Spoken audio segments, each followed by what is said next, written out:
3월 18일 목요일 마태복음 24장 15절부터 28절까지의 말씀입니다. 종말을 준비하는 신앙생활을 하십니까? 마태복음 25장의 지혜로운 5 처녀와 같은 준비성이 있습니까? 나의 신앙을 흔들게 하는 자들에게 어떻게 대처하고 있습니까? 예수님은 종말 이전의 일반적인 징조에 관한 설명을 마치시고 이제 종말의 전후 상황에 대해 말씀하십니다. 그러면 종말의 날이 임박했음을 아는 성도들은 어떻게 처신해야 할까요? 먼저 15절부터 20절까지의 말씀을 함께 읽어보겠습니다. 예언자 다니엘을 통해 예언된 멸망의 가증한 상징물이 거룩한 곳에 서 있는 것을 보면 읽는 사람들은 깨달으라. 유대 땅에 있는 사람은 산으로 도망치라. 지붕 위에 있는 사람은 집 안 물건을 가지러 내려가지 말라. 들에 있는 사람은 겉옷을 가지러 가지 말라. 그날에는 임신한 여인들이나 젖먹이를 둔 여인들에게 화가 있다. 너희가 도망하는 일이 겨울이나 안식일에 일어나지 않도록 기도하라. 아멘. 먼저 멸망의 가증한 상징물은 예루살렘 성전이 더럽혀진 것을 의미합니다. 다니엘 11장 31절에 예언한 것으로 군대에 그의 편에 서서 성소 곧 견고한 곳을 더럽히며 매일 드리는 제사를 펴하며 멸망하게 하는 가증한 것을 세울 것이다 라고 했습니다. 멸망의 가증한 상징물은 이방인들이 섬기는 신과 그 형상이 거룩한 곳 예루살렘 성 또는 성전을 더럽힌 것을 상징합니다. 이스라엘 역사에 있어서 이런 일은 2번 일어났는데요. 첫 번째는 시리아 왕 안티오코스 에피파네스가 예루살렘 성전과 제사 제도를 더럽힌 것을 예언한 말씀입니다. 그는 예루살렘 성벽을 완전히 파괴하고 성전 제단을 헐어 그 위에 제우스 제단을 만들고 유대인들이 부정하게 여기는 돼지로 제물을 바치고 성전의 방들을 매춘굴로 만들어버린 것이지요. 두 번째는 AD 66년부터 70년에 로마 티투스 장군과 그 군대가 예루살렘을 포위하고 100만 명 이상을 학살했습니다. 그 무렵에 멸망의 가증한 상징물이 거룩한 곳에 선 것이라고 할 수 있는 사건이 있었던 것 같습니다. 예수님은 그러한 위기 상황에서는 조금 더 지체하지 말고 신속히 산으로 도망하라 라고 말씀하셨습니다. 예루살렘의 멸망이 시각을 다투는 긴급한 사태이기 때문에 아무리 귀한 것, 꼭 필요한 것이라도 가지러 가지 말고 생명을 보존하기 위해 도망하라고 예고하셨습니다. 여기서 산으로 도망하라 라는 표현은 유대인들에게 산은 특별한 의미가 있기 때문입니다. 그들은 산을 하나님의 보호와 도움의 근원으로 보았습니다. 모세가 하나님을 만난 곳도 십계명을 받은 곳도 산이었습니다. 그리고 산상수훈과 종말의 가르침도 산에서 이루어졌습니다. 유대인들의 집은 지붕이 평평해서 저녁 시간에 휴식과 묵상과 대화를 위한 장소로 활용했습니다. 지붕 위에 있는 자는 집 안에 있는 물건을 가지러 내려가지 말라라는 말씀은 환난의 때에 귀중품에 미련을 두지 말고 생명을 먼저 생각하라라는 가르침입니다. 유대인들이 경작하는 밭은 조금 떨어진 성 밖에 있었어요.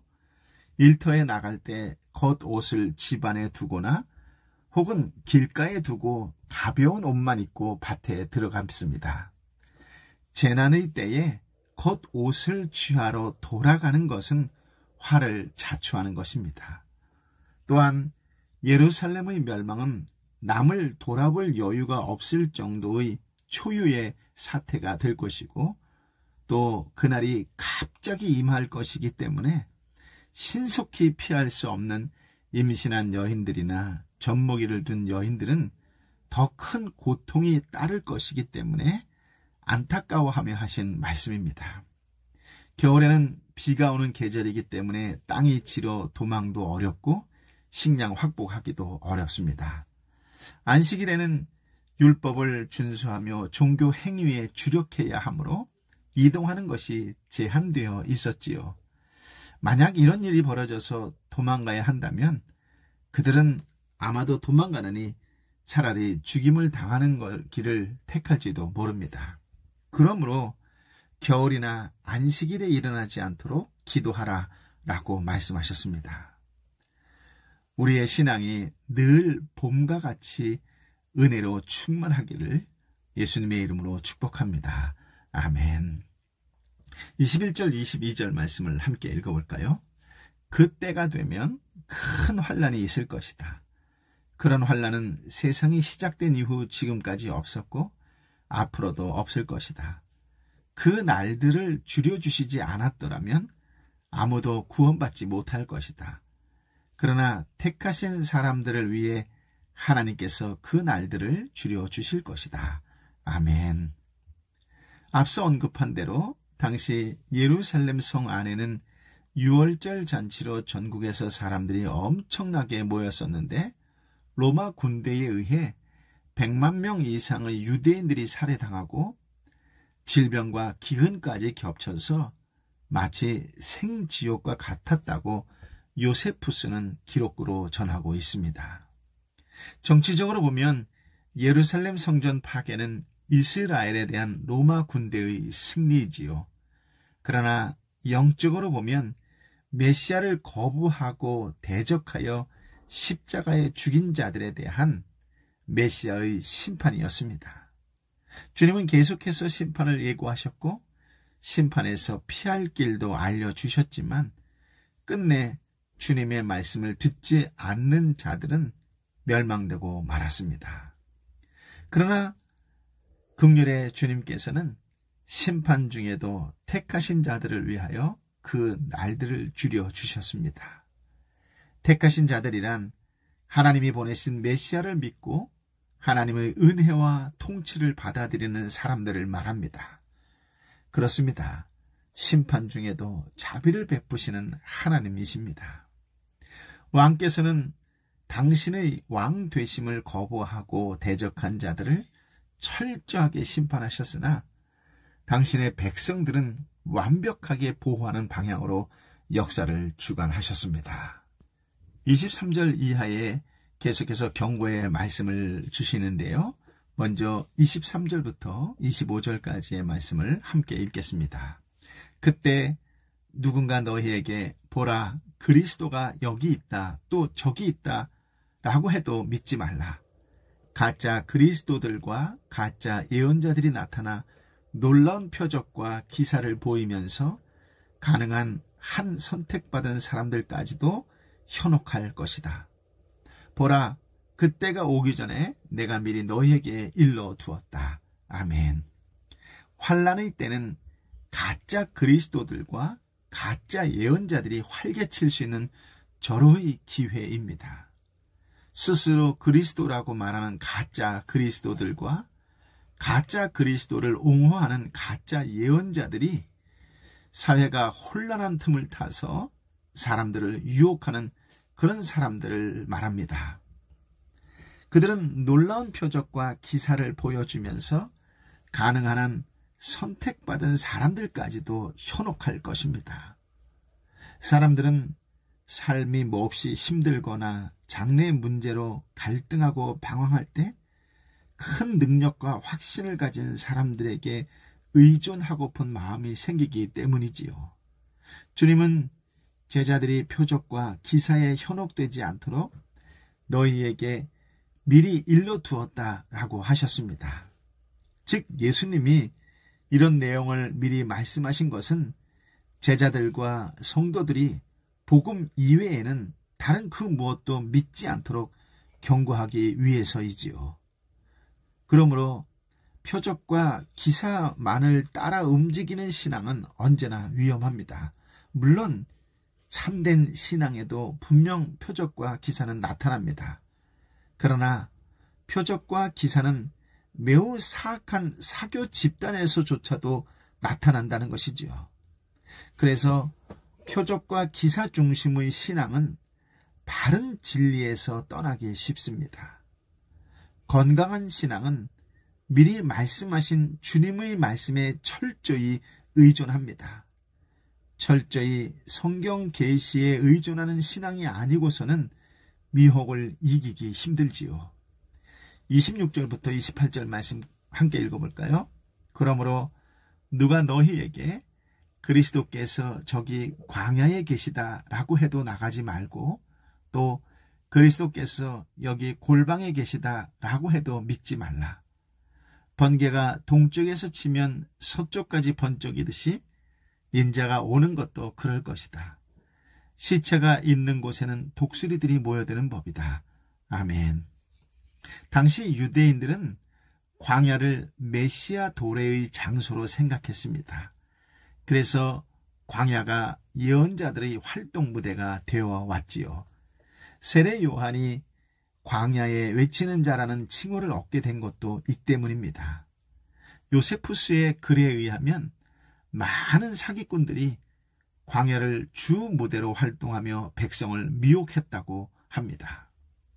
골방은 좁고 밀폐된 비밀 장소를 말합니다. 즉, 주님의 재림이 어떤 특정한 단체나 집회에 개인이나 특정한 장소에 나타나지 않는다라는 말입니다.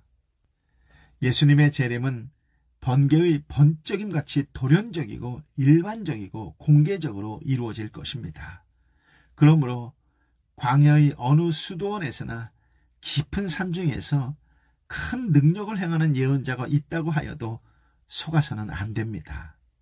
시체가 있는 곳에 독수리가 모이는 것처럼 주님의 재림도 반드시 모든 사람이 보게 되며 피할 수 없습니다.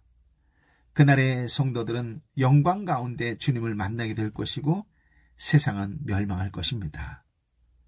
마지막 때를 사는 성도들에게 흔들리지 않는 지침이 되는 것은 오직 말씀과 기도입니다.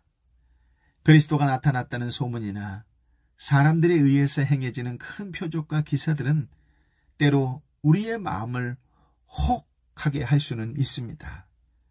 그러나 말씀의 기초에 분별하고 기도하며 하나님의 도우심을 구한다면 어떤 상황에서도 그 시험의 때를 통과하고 끝까지 견딜 수 있을 것입니다. 그 어느 때보다도 구원의 은혜와 감격이 날마다 더해지는 은혜가 임하시기를 예수님의 이름으로 축복합니다. 아멘. 아버지 하나님, 참으로 귀한 말씀, 생명의 말씀을 허락하여 주시니 감사합니다.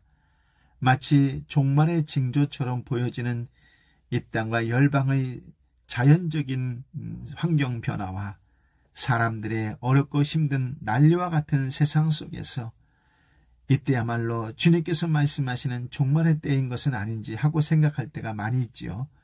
그러나 이미 예수님이 이 땅에 오심으로 말미암아 마지막 때는 시작되었다라고 하는 것은 우리 믿음의 사람들은 다 알고 있습니다. 이 땅에 하나님의 말씀으로 시작되었던 것처럼 이 땅이 예수님의 오심으로 마감될 줄 우리는 믿고 알고 있습니다. 그렇다면 이 땅의 시작도 알고 이 땅의 마지막도 아는 자답게 이제 다시 오실 주님을 맞이할 준비하며 살아가고 있는지, 지혜로운 하나님의 사람으로 살아가고 있는지 다시 한번 주신 귀한 말씀으로 묵상케 하여 주시니 감사합니다. 아무리 말씀을 들여다보아도 이 세상이 어떠할지라도 하나님이 나를 구원해 주셨다라고 하는 것만큼 큰 은혜가 없음을 다시 한번 깨닫게 하여 주시니 감사하고 또 감사합니다. 이 은혜를 잊지 않고 날마다 말씀의 기초에서 분별하고 기도하며 하나님의 도우심을 간절히 구하면서 세상 속에 그리스도의 빛으로, 그리스도의 사람으로, 그리스도의 향기로 살아가고 힘들고 지치고 아파하는 이웃들을 향하여 예수 그리스도의 사랑을 섬김으로 나누어 줄 수 있고 베풀어 줄 수 있는 넉넉한 축복과 은혜와 구원의 통로의 삶이 되게 하여 주옵소서. 어떤 상황 속에서도 주 예수 그리스도께서 나를 위하여 이 땅에 오시고 나를 구원해 주셨다는 그 은혜, 그 사랑을 잊지 않고 그 사랑, 그 은혜에 반응하는 믿음의 사람으로 살게 하여 주옵소서. 끝까지 기도하는 중보자가 되게 하여 주옵소서. 특별히 육신의 어려움으로 고통당하고 있는 형제와 자매를 위하여 한 번 더 기도하는 중보자로 살게 하여 주옵소서. 예수의 이름으로 치유될지어다. 예수의 이름으로 회복될지어다라고 믿음으로 담대히 선포하며 나아가는 하나님의 사람, 성령의 사람, 예수님의 사람으로 살게 하여 주옵소서. 이제는 길이요 진리요 생명 되신 우리 주님 예수 그리스도의 은혜와 아버지 하나님의 크신 사랑과 성령 하나님의 위로 역사 교통 충만하심이 주신 말씀을 붙잡고 이 땅 마지막 날에 오실 주님을 사모하고 고대하오며 오늘도 있는 자리에서 최선을 다하여 축복과 구원과 은혜의 통로로 살겠노라고, 다시금 예수의 이름으로 섬기는 자로 살겠노라고 결단하고 결심하는 하나님의 사람들 한 사람 한 사람 머리 위에 저들이 뜨거운 심령에 눈물로 품고 기도하는 삼터와 일터와 공동체와 열방의 선교사님과 선교지 위에 함께하여 주옵기를 간절히 축원하옵나이다. 아멘.